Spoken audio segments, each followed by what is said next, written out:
자, 오늘 우리에게 주시는 하나님의 말씀은 요한복음 20장 24절부터 31절까지 말씀입니다. 요한복음 20장 24절부터 31절. 자, 다 피셨으면 우리 같이 한번 읽어볼까요? 시작. 12 제자 중 하나인 디두모라는 도마는 예수께서 오셨을 때 그들과 함께 있지 않았다. 그러므로 다른 제자들이 그에게 우리가 주님을 보았다라고 말하니 그가 그들에게 말하기를 내가 주님의 손에 있는 못자국을 보고 내 손가락을 못자국에 넣어보며 내 손을 주님의 옆구리에 넣어보지 않고서는 믿지 않겠다고 하였다.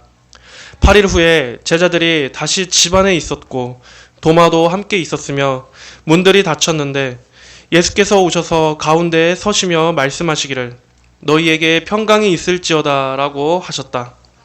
그때 예수께서 도마에게 말씀하시기를 네 손가락을 이리 내밀어 내 손을 보아라. 또한 네 손을 내밀어 내 옆구리에 넣어 보아라. 그리고 믿음 없는 자가 되지 말고 믿는 자가 되어라 하시니 도마가 예수께 대답하기를 나의 주님 나의 하나님 하고 말하였다. 예수께서 그에게 말씀하시기를 너는 나를 보았으므로 믿었느냐? 보지 않고도 믿은 자들은 복되다라고 하셨다. 예수께서는 이 책에 기록되지 않은 다른 많은 표적들도 제자들 앞에서 행하셨다. 오직 이것들을 기록하는 것은 너희들이 예수께서 그리스도이시며 하나님의 아들이심을 믿게 하려는 것이고 또 너희로 믿고 그분의 이름을 힘입어 생명을 얻게 하려는 것이다. 아멘. 자, 예수님께서는 유대인들의 체포가 두려워 떨고 있던 제자들 앞에 부활하신 몸으로 나타나셨습니다. 제자들은 그전까지는 예수님께서 부활하셨다는 것을 믿지 못하였으나 예수께서 직접 그들을 찾아오셔서 그분의 못 박힌 손과 창에 찔린 옆구리의 상처를 보여주시자 그제서야 제자들은 자신들의 눈앞에 있는 그분이 예수님의 환영이 아니라 죽으셨다가 다시 사신 부활의 주님임을 보고서 믿고 기뻐하였습니다. 예수님께서는 제자들에게 평강을 선언하신 후에 성령을 받을 것과 죄사함의 복음을 선포할 사명을 그들에게 부여해 주셨습니다.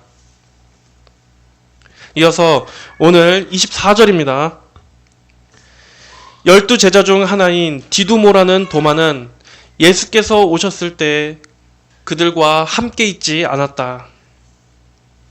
자, 우리가 익히 들어서 잘 알고 있는 예수님의 제자 도마에 대한 이야기입니다. 의심 많은 제자로 유명한 제자죠. 의심 많은 도마.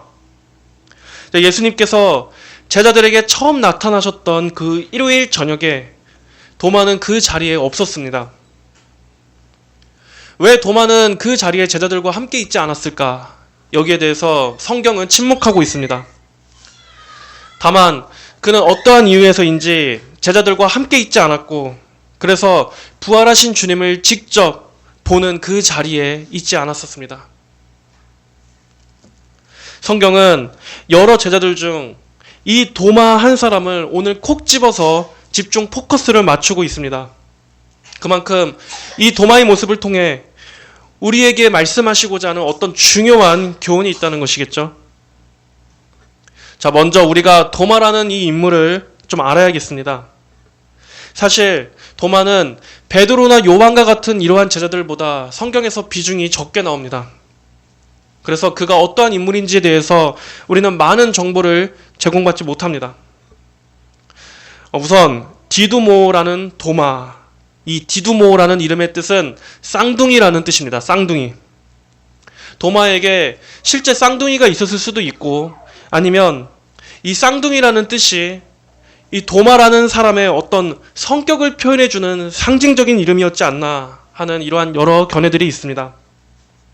다만 이 디두모라는 이름이 가진 뜻 중에 이중성이라는 뜻이 있는 걸로 봐서 요한이 굳이 여기에 이 디두모라는 도마의 이름을 기록한 것은 아마도 이 도마라는 인물의 어떤 성격적인 것도 부각시키려고 하지 않았나 생각해 볼 수 있습니다. 어떤 학자들은 도마가 예수님의 쌍둥이였다고 주장하는 사람들도 있었습니다. 하지만 그거는 아주 말도 안 되는 허무맹랑한 주장입니다. 한번 생각해 보십시오.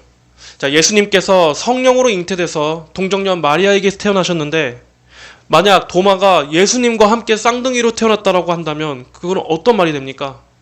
도마 역시도 성령으로 잉태되었다는 게 됩니다. 그것은 성경적으로 아주 치명적인 그러한 오리이기 때문에 우리가 전혀 인정할 수 없는 주장입니다. 도마가 어떤 성격의 사람이었는지에 대해서 우리가 성경의 다른 부분들을 통해서 유추해 볼 수 있습니다.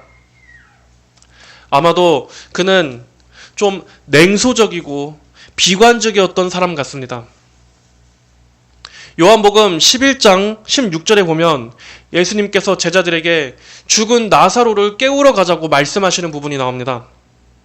하지만 제자들은 유대 땅으로 다시 들어가면 유대인들이 예수님을 돌로 칠까봐 가기를 꺼려 했었습니다. 아니, 방금 유대인들이 랍비님을 돌로 치려고 했었는데 다시 그곳으로 가시려고 하십니까? 이렇게 제자들이 만류했는데 그때 도마가 말합니다. 디두모라고 하는 도마가 동료 제자들에게 말하기를 우리도 주님과 함께 죽으러 가자 하였다. 자, 어떻게 보면 용기 있고 또 예수님과 함께라면 죽음도 불사할 것 같은 그런 의협심이 있는 제자처럼 보이기도 합니다. 하지만 또 한편에서 보자면 그는 예수님을 따라가도 기다리고 있는 건 죽음이라는 그런 지극히 현실적이고 냉소적인 관점을 가지고 있었다고도 우리가 볼 수 있습니다. 또 요한복음 14장 1절 이하에 보면 예수님께서 제자들에게 말씀하십니다. 너희는 마음에 근심하지 마라. 하나님을 믿고 또 나를 믿어라. 내 아버지 집에 거주할 곳이 많다. 내가 가서 너희를 위하여 있을 곳을 예비하겠다. 그리고 내가 다시 와서 너희를 내게로 영접하면 내가 있는 곳에 너희도 있게 할 것이다. 이렇게 예수님께서 하늘의 처소를 예비하러 간다고 말씀하셨습니다. 즉 이 말씀은 예수님의 고난과 죽으심 그리고 그분의 생천을 비유로 말씀하신 것이었습니다. 그러나 그 뒤에 있을 소망도 함께 말씀하신 것이었습니다. 그런데 그 말씀을 들었던 도마는 어떻게 말했습니까? 주님, 저희는 주께서 어디로 가시는지 알지 못하는데 어떻게 그 길을 알 수 있겠습니까? 예수님의 이 비유에 담긴 속뜻을 알지 못하고 예수님께 지금 퉁명스럽게 묻고 있는 겁니다. 그만큼 이 도마라는 제자, 도마라는 인물은 영적으로는 무지하지만 상황을 보는 데 있어서는 지극히 현실적이고 또 항상 늘 어떤 사물의 어두운 측면만을 더 바라보는 그러한 기질의 인물이었다는 것을 우리가 추측해 볼 수 있습니다. 그렇습니다. 교회 안에는 다양한 기질과 성격의 사람들이 있습니다. 어떤 사람은 좀 낙천적인 성격의 사람도 있을 수 있고 또 어떤 사람은 좋게 말하면 현실적이고 냉철한 거고 나쁘게 말하자면 좀 비관적이고 매사에 늘 부정적인 측면만을 보는 그러한 사람들도 있습니다. 그렇다고 해서 그것이 꼭 죄냐라고 말한다면 각각의 장단점이 있습니다. 무조건 낙천적이고 긍정적이라고 해서 꼭 좋은 것만도 아니고 또 비관적이고 현실적이라고 해서 그러한 사람이 믿음을 갖지 못하는 것도 아닙니다. 원래 인간은 다 이렇게 연약하고 또 교회는 그러한 다양한 사람들이 모이는 곳입니다. 어떤 기질이든 우리는 모두가 다 죄 때문에 사실 우리의 기질 역시도 망가져 있는 그런 상태이기 때문에 다 하나님의 은혜 안에서 우리의 기질 또한 성화되어져야 할 필요가 있는 것입니다. 중요한 것은 예수님께서는 그런 도마도 제자로 받아주셨다는 겁니다. 도마가 그런 기질이라고 해서 예수님께서 그를 내치시지 않으셨습니다. 왜 도마는 제자들과 함께 있지 않았을까요? 우리가 상상해 보건대 아마도 그는 혼자 낙심에 빠져 있지 않았을까? 그는 혼자만의 시간이 필요했을지도 모릅니다. 예수님은 늘 죽음을 염두에 두고 말씀하셨습니다.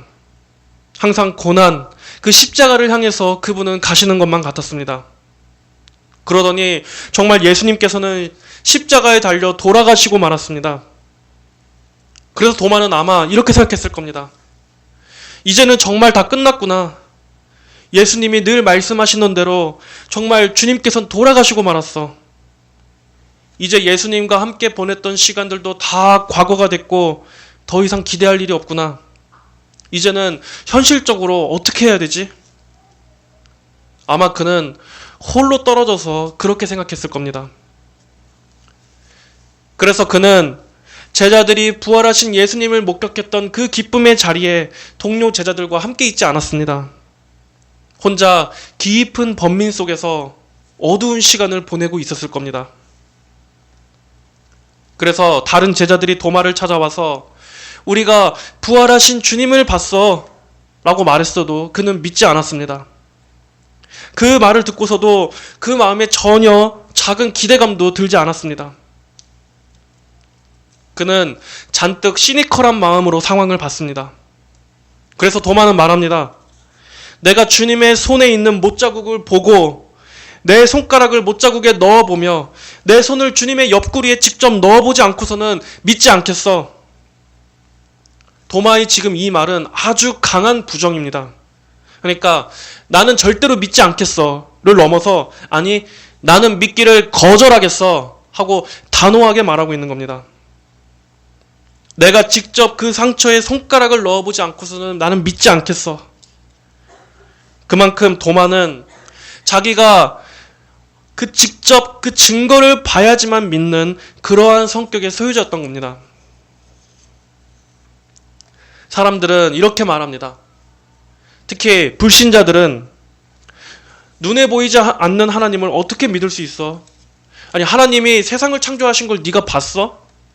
어떻게 기독교인들은 자기가 직접 보지도 못한 걸 그렇게 믿을 수 있는지 진짜 바보 같아. 사람들은 그렇게 여깁니다. 직접 눈으로 보지 못하고 만질 수 없고 과학적으로 증명되지 않은 것은 절대로 믿지 않겠다는 겁니다. 오직 자신이 직접 경험하고 목격한 것만 실제로 생각하지 증명할 수도 없고 확인될 수도 없는 것은 믿을 수 없다고 확언하는 그러한 지극히 실증주의적인 관점으로 하나님을 부정하고 기독교를 공격하고는 합니다. 이러한 사람들에게는 어떤 종교적인 믿음, 신앙, 기도 이런 것들도 다 그저 인간의 뇌 속에서 종교심을 관장하는 어떤 특별한 기관에 의해서 일어나는 현상일 뿐이라고 생각하지 하나님이 계시고 또 우리 인간에게는 영혼이 있고 또 이러한 천국과 지옥 어떤 이런 영적인 것들 이러한 초자연적인 영역에 있어서는 철저하게 부정합니다. 하나님 말씀을 믿는 것은 어리석은 거고 반면에 똑같이 증명할 수 없고 그저 인간의 이론으로 세운 가설일 뿐인 것들은 마치 그것이 사실인 양 믿습니다. 이 지구가 몇십억 년 전, 몇백억 년 전에 탄생했다라는 거 그거 역시도 똑같이 본 적 없고 증명할 수 없으면서도 그리고 또 진화 역시도 마찬가지고 이렇게 다 증명할 수 없으면서도 그런 것들을 믿는 것은 지성적이고 똑똑한 것이고 반면에 하나님께서 말씀으로 이 세상을 창조하셨다라는 걸 믿는 것은 비이성적이고 확인할 수 없으니 그런 것들은 다 가짜다. 여러분 이거 모순 아닙니까?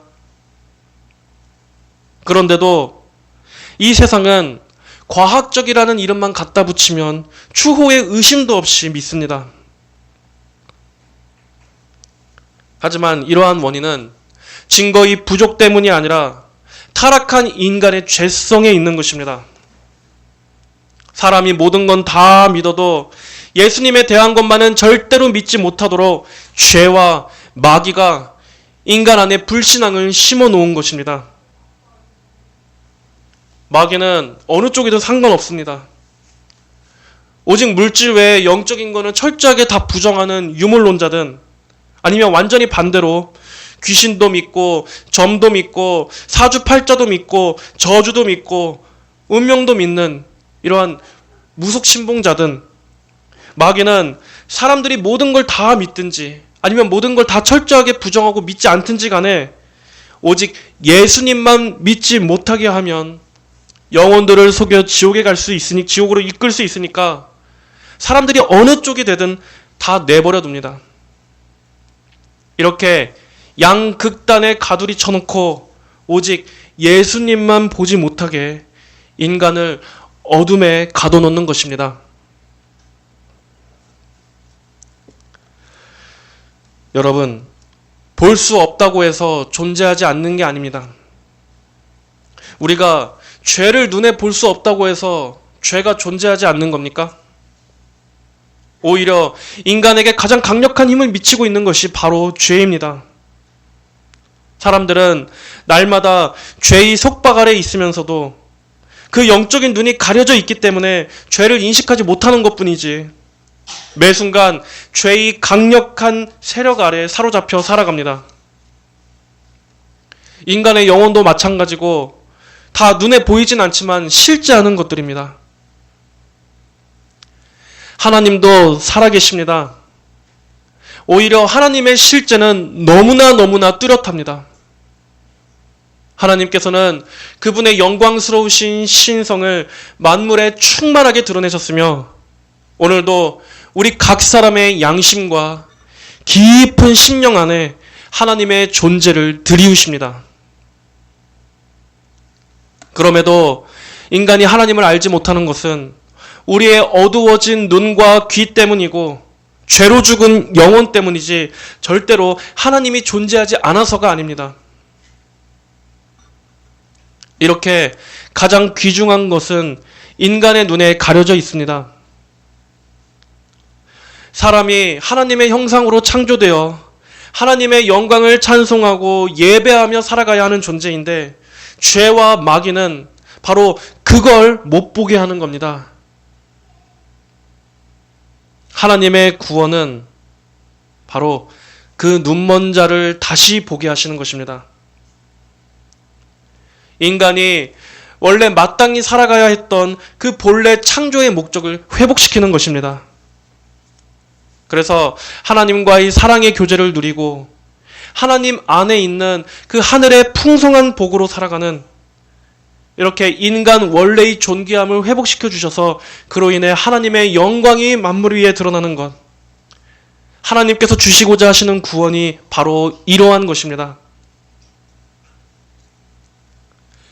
자, 다시 말씀으로 돌아와서 26절, 8일 후에, 이 날은 유대인들의 시간 계산으로 했을 때가 8일이고 원래는 7일, 즉 일주일 후입니다. 예수님께서 일주일 전에 일요일에 제자들 앞에 나타나신 후 그 다음 일요일 제자들이 다시 이렇게 함께 모였습니다. 제자들이 다시 집 안에 있었고 도마도 함께 있었으며 문들이 닫혔는데, 이번에는 도마도 함께 있었습니다. 그리고 이번에도 다락방의 문이 닫혀 있었습니다. 하지만 앞선 19절과 다른 점은 19절에서는 제자들이 유대인들이 두려워서 문을 닫았다고 했습니다. 그런데 여기에서는 유대인들이 무서워서 문을 걸어 잠갔다라는 말씀이 없습니다. 이제 제자들이 더 이상 두려워하지 않게 되었다는 겁니다. 그럼에도 똑같이 이 앞전의 상황이 재현된 것은 예수님께서 오직 도마를 위해서, 도마에게 확신과 믿음을 심어주시기 위해 같은 상황을 지금 섭리하고 계신 겁니다. 예수께서 오셔서 가운데 서시며 말씀하시기를 너희에게 평강이 있을지어다 라고 하셨다. 이번에도 똑같이 예수님께서 닫힌 문을 통과하셨습니다. 이것은 예수님의 부활하신 몸이 환영이 아니라 실제 몸이라는 것을, 그리고 어떤 환경과 장소의 제약에도 받지 않는 신령한 부활의 몸이었다는 것을 도마에게도 재확인시켜 주시려는 겁니다. 그리고 앞에서와 똑같이 또 너희에게 평강이 있을지어다 라고 말씀하셨습니다. 예수님께서 다시 평강을 말씀하신 것은 공연한 반복이 아니라 그리스도께서 자기 사람들에게 주신 풍성하고 확실한 평강과 축복의 계속을 의미합니다. 이 평강은 매일매일마다 새로우며 항상 지속되는 것이고 결코 잃어버릴 수 없는 평강이라는 것입니다. 예수님께서 임하시는 곳에 평강이 있습니다. 예수님께서 오실 때 인간의 근원적인 두려움과 불안이 사라집니다.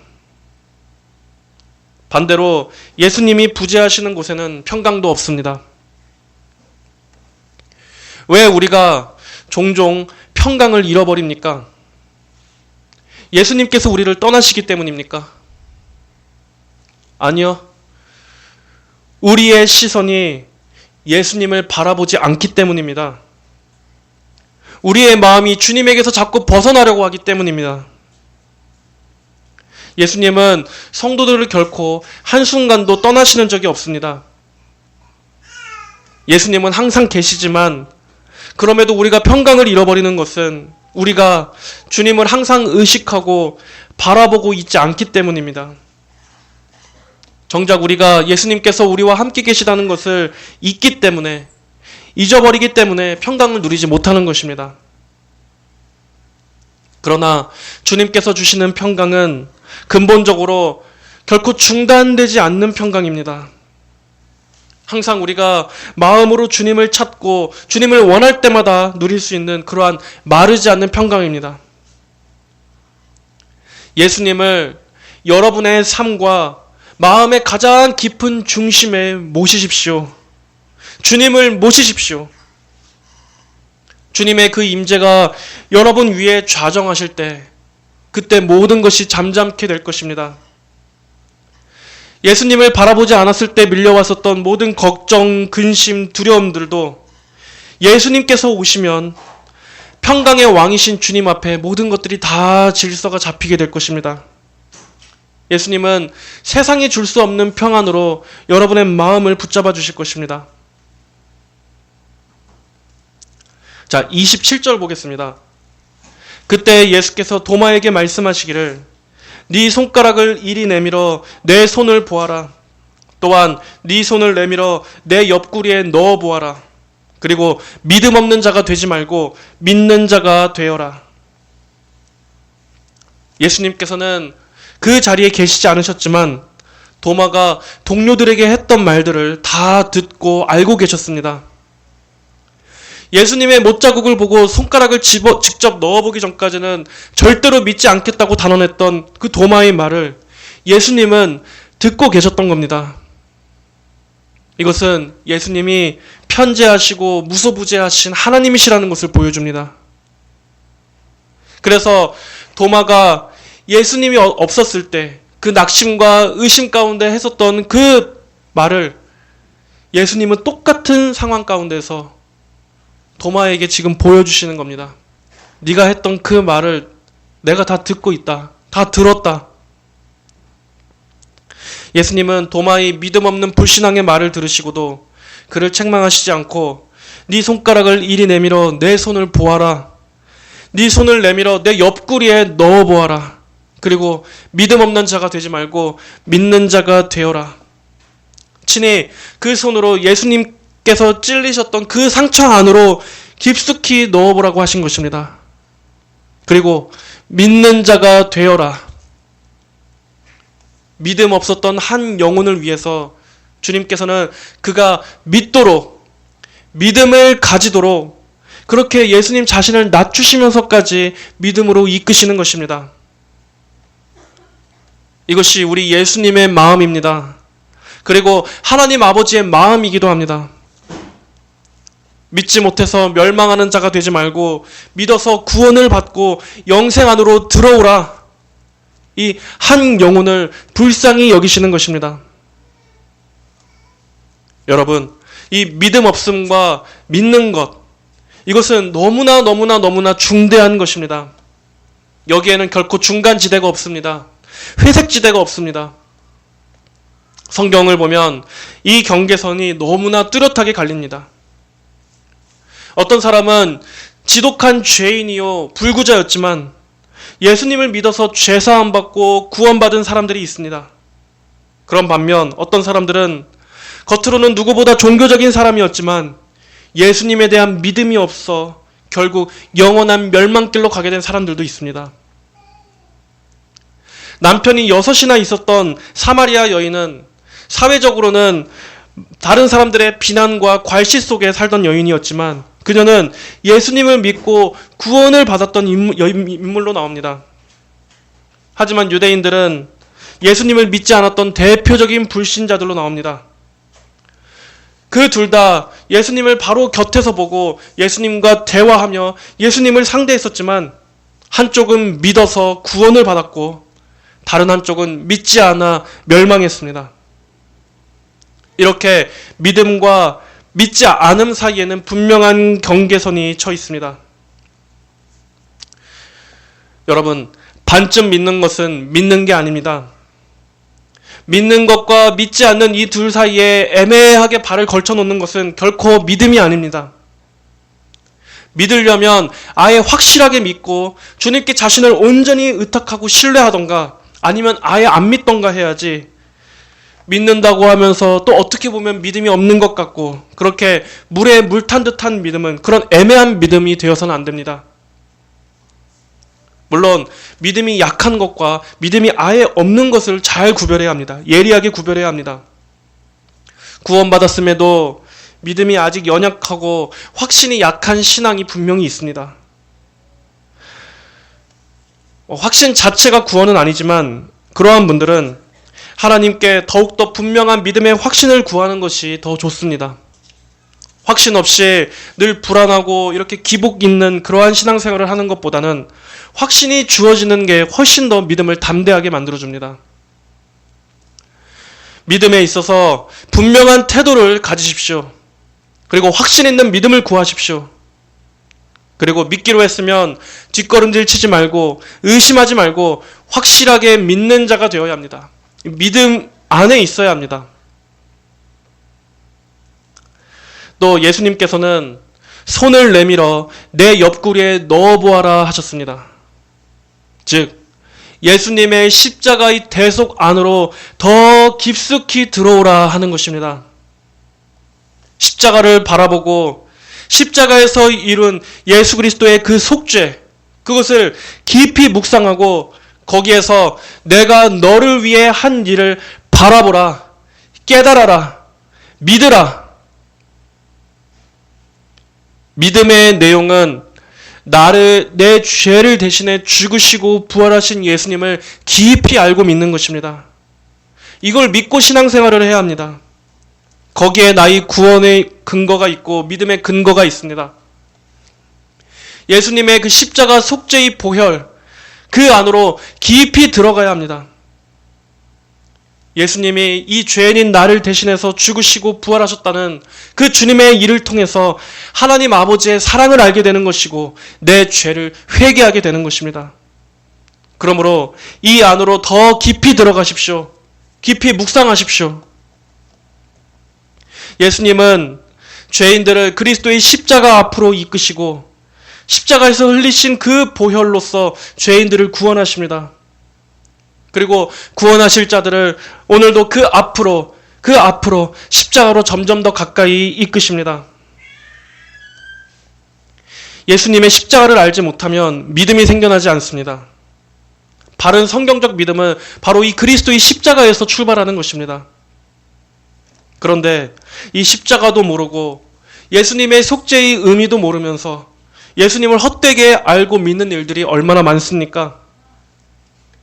여러분의 그 신앙의 중심에 그리스도의 십자가가 자리 잡고 있습니까?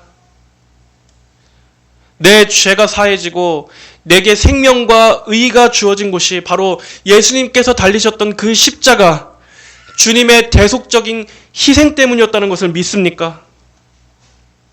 여기에 여러분의 믿음의 중심이 딱 서 있어야 됩니다. 예수님의 십자가는 전혀 모르면서 교회 안으로 들어온 사람들이 많습니다. 각자 저마다 다른 문으로 들어온 겁니다. 전혀 복음을 안 게 아닙니다. 그렇기 때문에 교회 안에서도 각자 저마다 다른 우상, 다른 복, 다른 비전만을 꿈꾸고 있습니다. 그러나 신앙생활에 있어서 우리가 가장 주목하고 믿어야 할 것은 바로 예수님의 십자가를 통해서 하나님께서 죄인들에게 하신 일입니다. 이것을 알고 이것에 감사하기 위해서, 그리고 이 은혜로 인해 하나님을 예배하기 위해 교회에 와야 하는 것입니다. 도마는 예수님의 상처를 보고 만짐을 통해서 드디어 예수님께서 진짜 다시 사셨다는 것을 믿게 되었습니다. 그리고 고백했습니다. 28절에 나의 주님, 나의 하나님. 여기서 주님이라는 것은 이제 완전히 도마가 예수님 앞에 복종하고 엎드리게 되었다는 것을 말합니다. 그리고 나의 하나님. 도마는 예수님을 성자 하나님으로서, 그리스도로서 비로소 고백하게 되었다는 말입니다. 이제 도마의 의심은 완전히 끝났습니다. 죽으셨다가 다시 사신 그 부활의 주님 앞에서 이제는 하나님의 아들 예수 그리스도로서 주님께 신앙 고백을 하고 있는 것입니다. 주님의 십자가의 고난과 죽으심, 그리고 그 부활에 대한 믿음이 예수님을 주님이요 하나님이시라고 믿게 되는 그러한 참된 신앙 고백으로 이어지게 되었습니다. 여러분 역시도 예수님의 이 십자가, 그분의 죽으심과 부활하심을 통해서 그리스도께서는 하나님이시다, 나의 주님이시다 라고 고백하게 되는 이러한 개인 신앙 고백이 있게 되었습니까? 이것이 분명하고 확실하게 있어야 됩니다. 예수님께서 그에게 말씀하시기를 너는 나를 보았으므로 믿었느냐? 보지 않고도 믿는 자들은 복되다. 그런 점에서 우리 신약의 성도들은 이 제자들보다도 어떤 면에서는 더 복되다고 말할 수 있습니다. 우리는 비록 예수님을 육신의 눈으로 직접 뵙지는 못했지만 이렇게 말씀을 통해서 영적으로 그리스도를 보게 되었고, 또 그리스도의 십자가를 통해 죄사함 받아 영생을 누리게 되었다는 것을 우리가 믿게 되었기 때문입니다. 이것이 믿어졌기 때문입니다. 오히려 하나님의 큰 은혜가 더 큰 것입니다. 자, 이제 마지막 30절, 31절입니다. 예수께서는 이 책에 기록되지 않은 다른 많은 표적들도 제자들 앞에서 행하셨다. 오직 이것들을 기록하는 것은 너희들이 예수께서 그리스도이시며 하나님의 아들이심을 믿게 하려는 것이고, 또 너희로 믿고 그분의 이름을 힘입어 생명을 얻게 하려는 것이다. 이것이 요한복음의 핵심 기록 목적이며 복음의 대주제입니다. 예수께서 그리스도이시며 하나님의 아들이심을 믿게 하려는 것. 여러분, 기독교 신앙의 핵심은 바로 이렇게 예수님께서 그리스도, 즉 우리의 구원자이시며 그분은 하나님의 아들이시다 하는 이것을 고백하는 데 있습니다.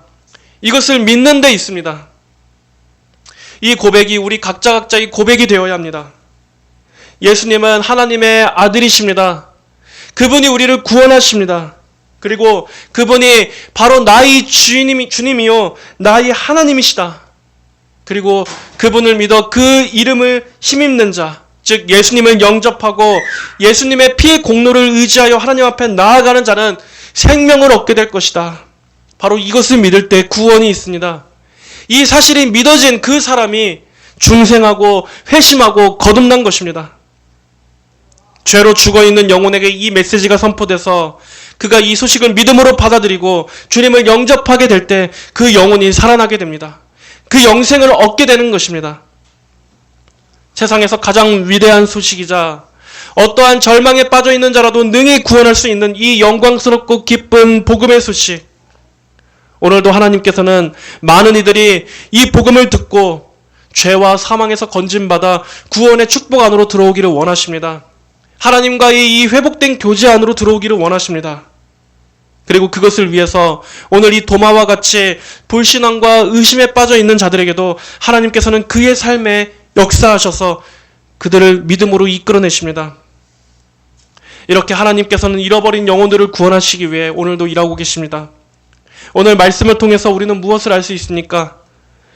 이렇게 도마와 같이 이러한 의심 많고 이러한 연약한 자들, 이러한 다양한 기질의 사람들이라 할지라도 하나님께서는 누구라도 그를 구원하시고자 하신다면 하나님께서 친히 그에게 맞게 인격적으로 다가가시고 그를 결과적으로 믿음으로 이끌어내신다.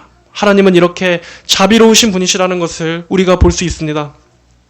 그러므로 속히 그리스도께로 나와서 그분을 하나님의 아들로서 영접하고 그의 이름을 힘입어 생명을 얻으십시오. 이 영생의 축복 안으로 나아오십시오. 분명한 믿음을 갖고 그리스도를 향해서 나의 주님, 나의 하나님으로 고백하게 되는 그러한 구원의 역사가 여러분 가운데 넘쳐나게 되시기를 주님의 이름으로 간절히 축복합니다. 다 함께 기도하시겠습니다. 하나님 아버지 감사합니다. 오늘은 이 의심 많은 도마의 이야기를 통해서 예수님께서도 이 도마를 위해서 얼마나 또 특별한 은혜를 예비해 두고 계셨는가를 우리가 살펴보았습니다. 아버지, 우리 역시도 이렇게 때때로 믿음을 잃고 의심하고 흔들리고 요동하는 이러한 연약함을 지닌 자들입니다. 저희 모두가 다 이러한 자들입니다. 하나님의 은혜가 필요한 자들이요, 주님의 세심한 돌보심이 필요한 자들이요, 주께서 특별히 또 일으켜 주시는 믿음을 견고하게 세워주시는 그러한 은혜들이 필요한 자들입니다.